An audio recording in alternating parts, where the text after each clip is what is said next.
একটা সময় ছিল আম্মু প্রায় পুডিং বানাইতো আমাদের জন্য আর আমরা মজা করে খাইতাম। বাট এখন সময়ের সাথে সাথে সুইটনেসটা কেন যেন অত টানে না।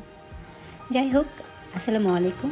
আজকে পুডিং রেসিপি নিয়ে আপনাদের সামনে হাজির হইলাম। তো আমার কাজিন এসেছে, ওর জন্য একটু পুডিং মেক করছি। তো এখানে 500 ml মিল্ক আর 2টা ডিম নিয়ে ভালোভাবে ফেটিয়ে নিয়েছি। দেন চিনি অ্যাড করে সামান্য একটু কফি পাউডার দিয়েছি, যাতে ডিমের ফ্লেভারটা ওইভাবে না বোঝা যায়। দেন এখানে দুধটাকে ঘন করে জাল করে নেওয়ার পরে মিক্স করে দিলাম। ভালো করে মিক্সড করে নিতে হবে যেন ডিমের সাদা অংশটা না থাকে। আর এখানে সেম প্রসেস ক্যারামেল মেক করা।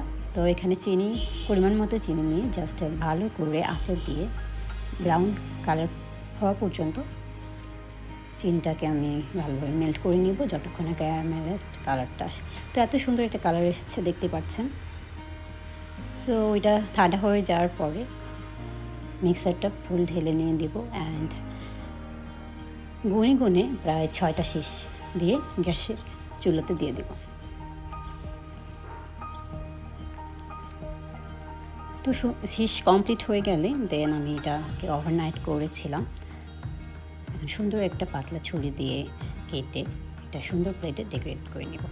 তো এই তো একটু ফেটে গেছে মনে হচ্ছে, যাই হোক। তো হয়ে গেল আমার কফি পুডিং। অ্যান্ড এই তো এটা একটা আবেগ।